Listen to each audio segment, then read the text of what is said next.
So a lot of the people that I see for lessons come in complaining about that. They have elbow pain, wrist pain, tendonitis, and they complain they feel the club face twisting when they hit the golf ball. That actually causes the ball to go offline, and what they're actually feeling is missing the sweet spot. So if you catch it off the toe, the face will flip open, it'll twist, and heel, it's gonna do the exact opposite. Hey everybody, Dr. Sam Geppert here from Effect Chiropractic. Today I'm hanging out with Cam Lippold. Cam Lippold. So Cam Lippold is a former professional golfer and now he's a golf pro, he's an instructor. So today we're going to be asking him a couple questions, both what he's seen as an instructor and as a professional golfer. So Cam, what's a great place to start for someone who's looking to get into golf this summer? Yeah, so my advice is actually avoid YouTube. Great info on YouTube, doesn't always pertain to you. So find an instructor that can help you build good habits right away and get off to the right track with golf. You'll have more success and a lot more fun that way. And it'll be a lot less confusing for you. Now, we don't have to break the bank in terms of buying clubs and buying equipment. So what are your recommendations for someone looking to get started? Yeah, if you're just getting started with golf, you don't need an amazing set. You need something functional. So you need a driver, you need some irons, you need a few wedges and a putter. Get some in your hands, go ahead and start swinging, and then as you progress, as you get better, you could look towards getting a better set. Now, as an instructor, what's one of the biggest faults that you see in terms of someone's golf swing? Yeah, so it's interesting. I see a lot of people that try to keep their head down. They try to hit the golf ball by keeping everything low to the ground. And interestingly enough, I know that you see a lot of people with back pain. That's something that really contributes to that. So they get told by their buddies to do this, it inhibits their rotation, and it also makes them hit it worse. So my advice to them would be, don't keep your head down, let your eyes follow the ball. Instead, it'll look more like this on the way through.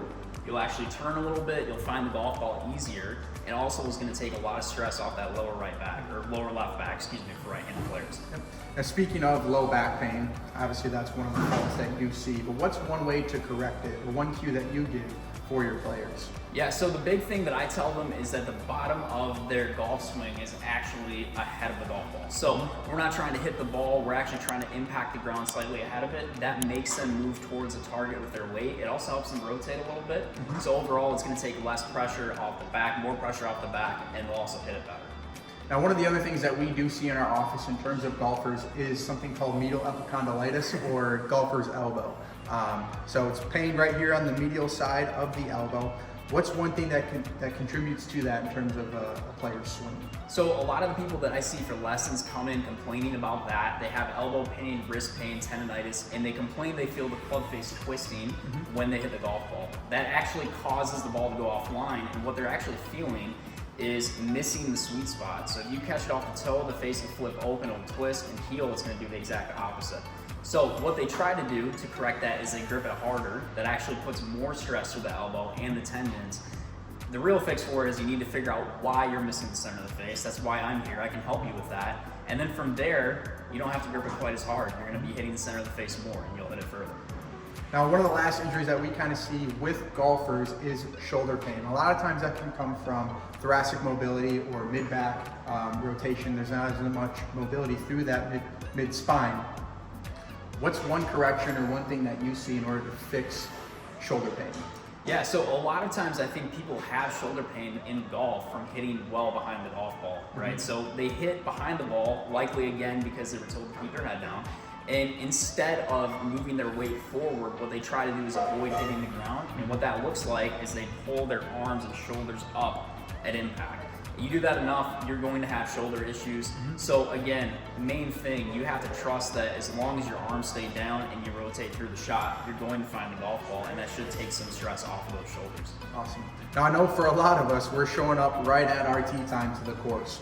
So whether it's at home or whether we do show up early at the course and even before we hit the range, what's a good warm-up routine that you like to incorporate? Yeah, I mean, even if you can't hit the range before a round, that's A-okay. You do need to move though. If you went to the gym, we're not maxing out bench press without doing warm-up. So same thing with golf. I like to get some dynamic movement in with some rotation, whether it's lunges with rotation, hip mobility, anything like that is great. If you guys have questions for this, contact Dr. Sam at his office. They'd be happy to help you guys out. Now, golf season just started about a month and a half ago, probably here in Michigan. All the courses opening up and everything like that. So for someone who hasn't hit the course or hit the range over the last 6, 7, 8 months, what is your advice for someone looking to get back into that peak golf shape? Right, so what you don't need to do is you don't want to hit 100 drivers without swinging much, right? So I tell people to ease back into it, work on short game, chipping and pitching around the green. It gets you a good feel for the club. It's going to help your full swing out too. It's also going to lower your scores, and just ease back into it. And as long as you're doing it in a good form, you shouldn't have too much pain, and you should be moving towards better golf. Awesome. Cam, hey, I appreciate your time today. One of my last questions for you is, do you have any questions for me? Yeah, for sure. So I definitely have a lot of students that have back pain and they want to get healthier. Where can they find you guys? Yep, so we're located at 203 East Midland Street in Bay City. Our approach is very different from a normal chiropractic office. We do incorporate the traditional adjustment as well as any soft tissue and muscle work, but where we make the most change is our 500 square foot gym space. Now we're coaching you through some rehab strengthening exercises for those problem areas. Sometimes the issue is when we get in pain, we're one or two movements from, when we get out of pain, we're one or two movements from getting right back into it. It's this constant back and forth. So our goal is to decrease that pain threshold, live life down here so we can stay at the course all summer. We can do everything outside. Life throws a lot of curveballs at us. We got to be able to handle it. So making sure that we're strong enough, we have the capacity, we have the tolerance to do it. That's kind of where we come into play. So like I said, Cam, I appreciate your time. I'm going to attach Cam's website link in the description if you're looking for lessons or just looking for a little bit more information on golf. But if you're dealing with pain or just looking to stay active this summer, give us a call at Effect at 989-686-6808.